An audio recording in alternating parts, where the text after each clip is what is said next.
Hi, I'm Martyn Sibley, the community leader at Open Inclusion. Welcome to our podcast series, Inclusive Design, Broader Perspectives for Better Experiences. Also available as a captioned podcast on Open Inclusion's YouTube channel. Open Inclusion is a research, user insight, design and innovation consultancy based in London, England. We help organisations create beautifully inclusive and effective experiences. If you would like to know more about the work we do or would like to contact us, please visit openinclusion.com. We would love to hear from you. In this podcast series, we're interviewing a wide range of people who help us better understand inclusion both from a user and service provider perspective. So in this episode, which is one of a double bill, and we do like a bit of a double bill on the Open Inclusion podcast, we're going to be exploring all things to do with access and inclusion to physical spaces and also to products. So my first guest is going to be Ed Warner from Motionspot, and him and his business have been for a few years now really helping businesses with accessible and inclusive design solutions. And more recently, Ed was assigned as one of the government sector champions. So we're going to hear a bit more about that. It's really exciting for Ed to have been given that big role. And then followed by that, we're going to hear from Stephen Mifsud, who runs Access Audits. And he actually is going to be working, or is already working, in Dubai and a much more international vibe, looking at difference in access and cultures as well. So we've got a lot to cover, but it's going to be a really interesting journey looking at the barriers, but also the different solutions that Ed and Stephen have been coming across in their careers so far. So I hope you enjoy the rest of this episode. Hey everyone, so I'm first joined by Ed Warner from Motionspot. Been having quite a few chats lately about different aspects of the inclusion and accessibility world, and which has been really nice to share Ed's story and hear some more about the great work that you've been up to, Ed. So thanks for joining me today. Pleasure. Nice to see you, Martyn. So as a kick-off, could you give us a little bit more of a background to Motionspot, and also we'll move on to the government sector champion bit afterwards? Sure. So I'm founder of a business called Motionspot, and we specialise in beautiful, accessible design in people's homes and in commercial spaces for anyone with a disability. I set the business up in 2012 after the personal experience of our co-founder, an old school friend of mine, James, who sadly suffered a diving accident in Portugal. Spent 8 months in Stoke Mandeville with a spinal cord injury, returned to his flat in Battersea, which once looked like a beautiful home designed by his wife Catherine, and unfortunately the adaptations that were put in by the local authority occupational therapist it resembled more like a care home than his own home, full of all the white plastic kit that's so synonymous sometimes with aging and disability. But, you know, at the time he didn't know anything different, so he installed a lot of that kit. And, you know, it was really my first ever awareness of anyone in my family or friend group experiencing this. And he said to me in 2011, every morning I wake up and I'm reminded of my condition because the product's around me. And I'm a big believer that if you get the environment right for people, you can really positively impact cognitive and physical health. So together we set Motionspot up in 2012 to do something about it. And since then, it's been a really fun, fascinating journey over the last 7 years, building a residential business for homeowners where, you know, we go in and design really beautiful, accessible bathrooms and now kitchens and living areas. As well as a fast-growing commercial side of our business, working with hotels across the country, retirement providers and care providers, ensuring that all the environments they're designing are designed with access in mind, but importantly look as beautiful as the fabric across the building. We don't believe that accessible areas should look any different to non-accessible areas. It's all about good universal design. So, I mean, obviously you talked about James's experience, but I'd imagine when you then started to look at the broader market in terms of having products and services to help many other people, it'd be interesting to hear a little bit more about the size of, the number of people that need this kind of support, but also some of the different difficulties or barriers they might face that might be different to James's as well. Yeah, sure. So when we were building the business plan in those early days, we were very much focused on younger people, often with a physical disability and often in a wheelchair, because that was our first-hand experience of what James was going through. Yeah. But we realized quite quickly at looking at the broader market that actually there are so many people, not only in the UK, but globally, who have a disability and want to be living in their home and want their home to be looking and functioning like anyone else's home. The same as, they want to access any space outside of the home and have it looking good. So, we realized that the figures are astounding in the UK, around 40 million people with a disability. We keep hearing this figure banded around over 249 million pounds of spend, £1 billion of spend, sorry. Yeah. But what we wanted to do was actually to look at the areas of the home that were the biggest challenge for our customers. And as a business, we started very much in the homeowner market, and we went out and spoke to people who just had a challenge, and whether that be someone who's younger and disabled, like James was at the time, or simply somebody getting older. We wanted to understand the challenges firsthand as to where they were struggling, particularly in the home. And we uncovered the bathroom as being the room in the home where the biggest frustrations are happening for people. Sounds familiar. Yeah. Because as you'll relate to, it's the room in the home where you want the greatest independence, and it's where the biggest sort of design crimes happen.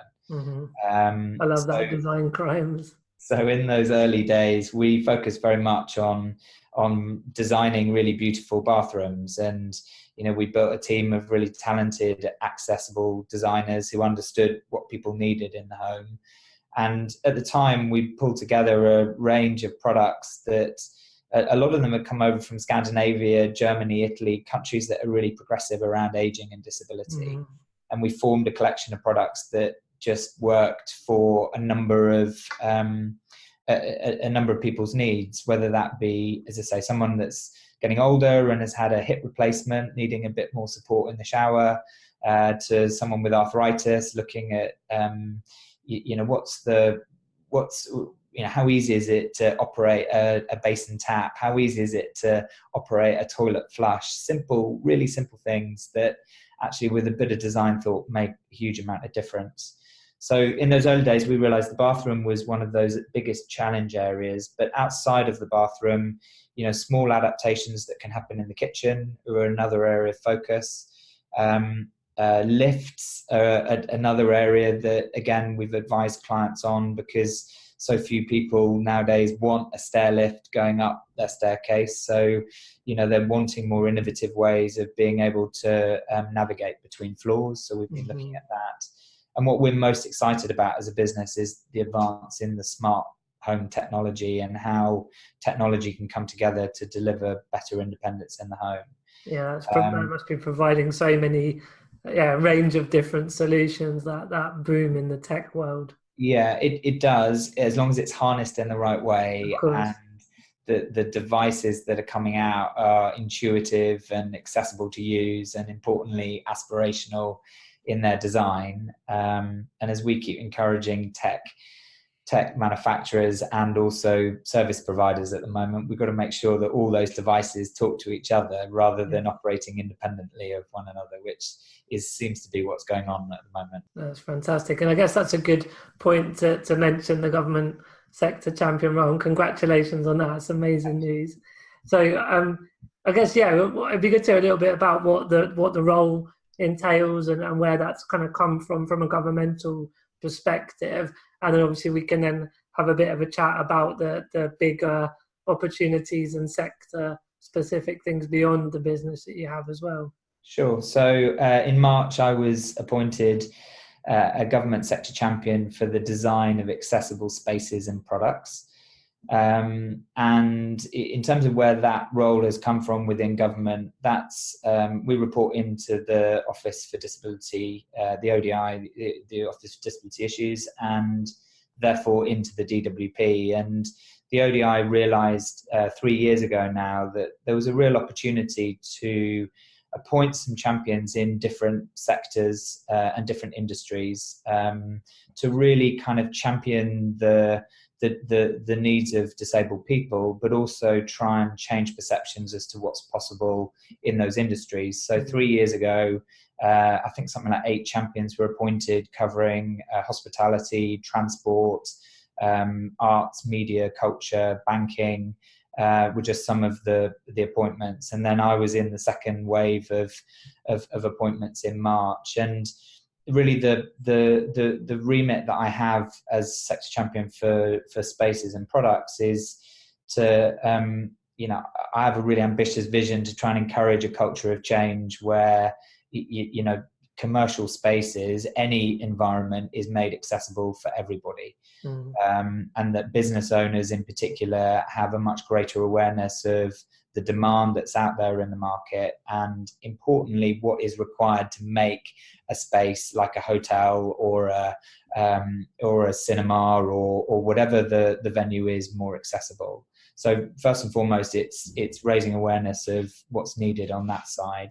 And then on the product side, I've got an ambition to work very closely with a number of product manufacturers to encourage them to be thinking differently about the quality and design of products they're going to be launching over the next 3 to 5 years. In fact, even the next 12 months to 5 years, because traditionally products for the market that we're talking about have traditionally been very functional in their design. And ultimately that's what prompted us to start Motionspot. But what I want to try and persuade product manufacturers to think about is how they can make really beautiful, accessible products that are functional but also desirable, and importantly at a price point that everybody can afford. And as part of that, what I'd love to see is more disabled people getting involved in the design of those products, so much more co-design and involvement from these manufacturers to be engaging and employing disabled people at the very start of that design process. And from your experience on the business side, what are the kind of thoughts from people you've worked with? Is there, do they know that there's a need and they're not sure what to do, or are they generally unaware that there are problems with design? We've seen a real step change in the last 2 years. Yeah, it feels like it, doesn't it? Yeah, the ball is very much moving down the hill quickly now. Yeah. That snowball is gathering momentum, and it's felt for the first 5 years of the business that we were really pushing this thing very slowly uphill, and we were slipping back at times, and it was a bit of a mountain to climb. But there has been a step change in the last 24 months where business owners are much more aware of the demand that's out there. There's still a long way to go. So I still think to a certain degree businesses are making changes because they feel they have to, not because they necessarily want to. And what we're trying to move is that concept of have to want to. Yeah. And that's going to happen by people like yourself and others in the industry really raising awareness of the demand that's out there in the market. Yeah. But also working with business owners to show how simple it is to make quite minor changes to the design and fabric of their buildings to make those environments accessible for everybody, which will enable them to be much more inclusive as employers. It will enable them to be much more open for business. So they're going to see a commercial advantage for making environments, products and services more accessible to everybody. So, we're certainly on the journey. Momentum is being generated, but there's a long way to go still. That's really exciting insights. Cool. Well, obviously I'm going to be heading off and speaking to other people about research and from the business perspective and some international vibes. So it's going to be quite an interesting journey exploring more about access to physical spaces and products, but really appreciate you setting the scene, and We'll catch up again soon. Pleasure. Nice to see you, Martyn. Thanks a lot. So my next guest is the fantastic Stephen Mifsud, who's dialing in from somewhere in the north. Is that right, Stephen? Yes, somewhere in the north. I won't tell you where. You won't tell us where. But thank you. Thank you for having me. No, it's a pleasure. It's a pleasure. So it'd be great to start with if you could talk a bit about you and your business and how it started. Absolutely. I started Direct Access, which is a multidisciplinary access consultancy about 15 years ago. Okay. And we help service providers become more inclusive. And that can be via a variety of methods. So providing accessibility audit, where we look at the physical space, the service provision. We also provide awareness training. Looking at your clients, what kind of problems do they have and that they're looking for you to help with? Okay, it depends which client we're working with, because we work across all sectors. For an example, we work with Virgin Train, Okay. local authorities, we work with museums such as Kelvin Grove Museum, and they all have different types of challenges. Sure. For an example, with rail, it's about the provision of services and how they communicate and how they get passengers on with their journey. Local authorities, they do lots of different services, from community centres to one-stop shop to leisure centre. What we tend to do as a starting point is undertake an accessibility audit. So we would arrive on site, have a look from the approach, from the street, the car park, to the main entrance, the reception, to the toilet facility, and then come up with a prioritised action plan. Now, a lot of customers will say, "Thank you for this report, but we can't possibly do everything." Under the Equality Act, you've got the term reasonableness. Yes. A large part of that is taking a proactive stance. So as long as a service provider has a plan of action in place and is working towards inclusion, then that's a really good stance to have. So one of the challenges the businesses has is the obligation for the Equalities Act, yes? Yeah. Yeah. You will find, I have found that one of the biggest catalysts and challenges is the lack of awareness and knowledge. If you take one of our access audit reports, probably half of the recommendations are management procedure. For an example, cord alarms instead of toilets being tied up, the lowered counters being used for storage, and they are all quick wins, and they make such a significant change to accessibility. Yeah. And so, well, when you look at the consumer perspective or the service user, what are some of the typical barriers that you identify, and a couple of easy solutions? Okay, well, when we do the access audit, we look through the whole spectrum of disability. Yeah. So that is hearing, visual, mobility, and then you've got the deeper level, which is intellectual autism. And to simplify it, if you take someone with impaired hearing, for instance, sometimes you might have a reception desk in front of a window, so the light is behind the person you're talking to and you can't lip read them.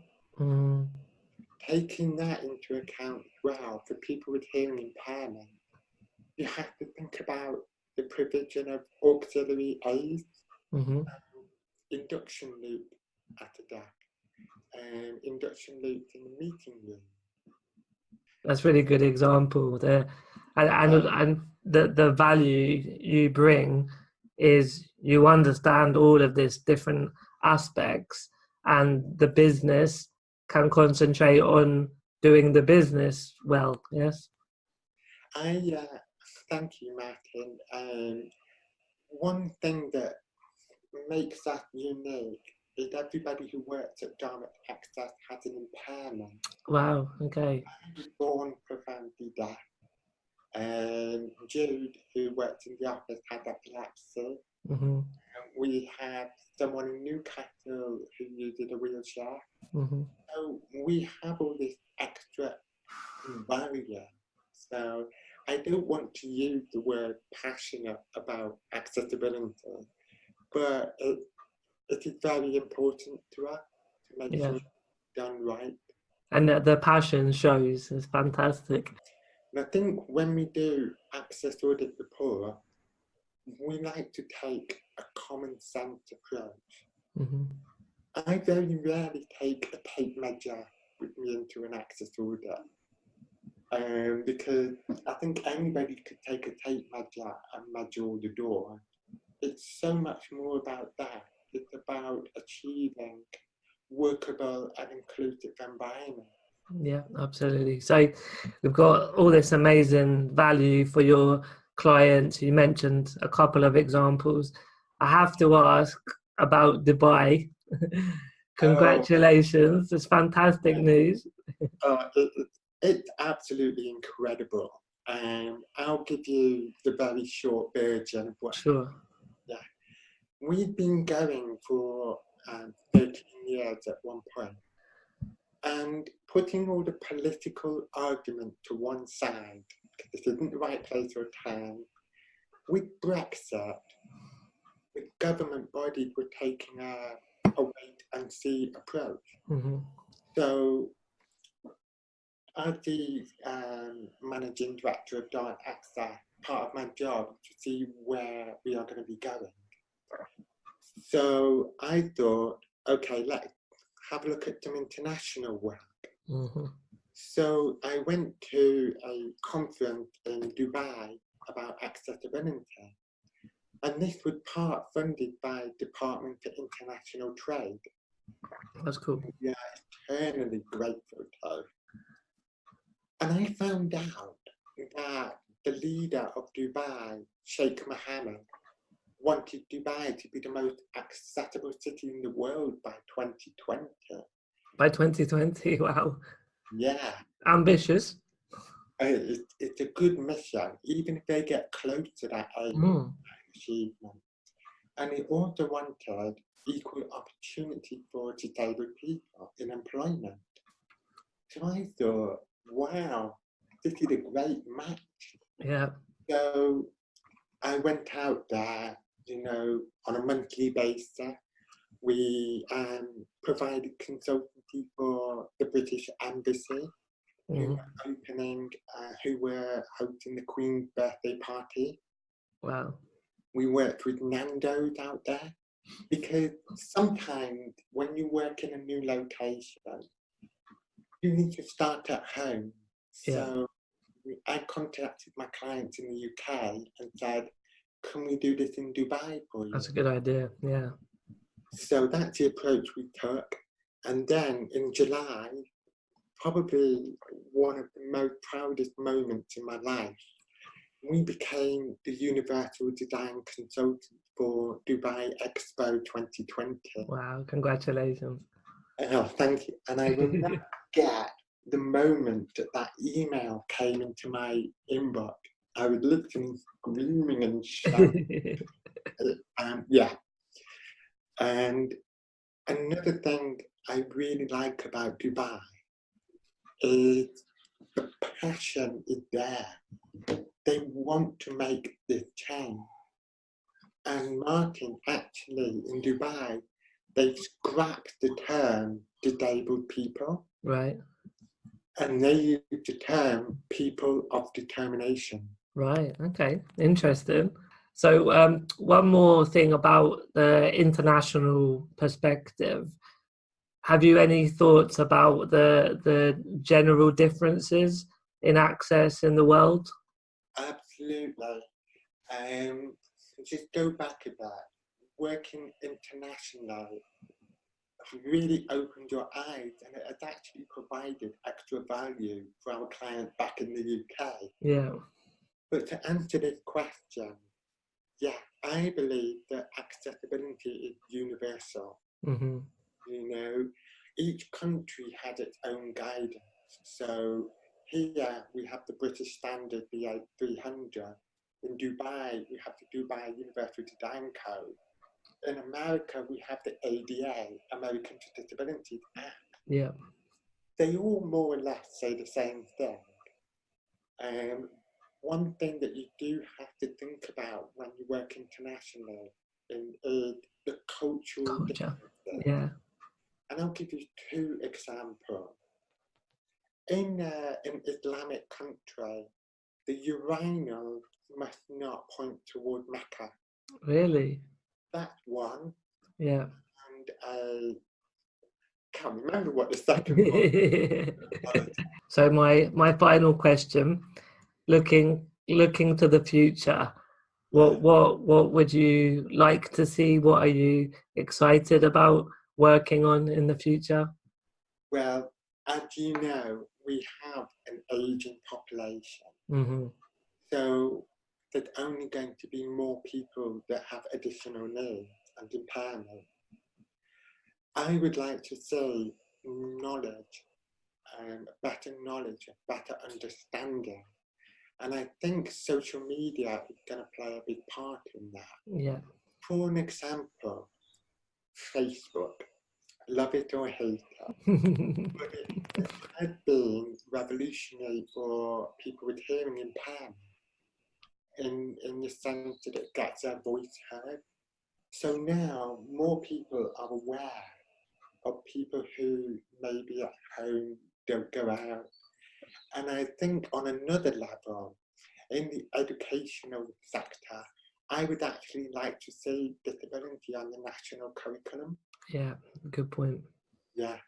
I personally went to a specialist boarding school for deaf children Mm-hmm. from the age of 10 to 16. When I left that school, I did not know how to interact in the environment that we're at. Yeah. I was petrified. And I think that works both ways. By having children with impairment in mainstream school, Mm-hmm. education works both ways. Yeah, that's so true. Very good point. Yeah. Well, Stephen, thank you for being on the show today. And thank you for all your fantastic work, and good luck for the future. Martyn, thank you for having me. It's been an absolute pleasure. Thank you.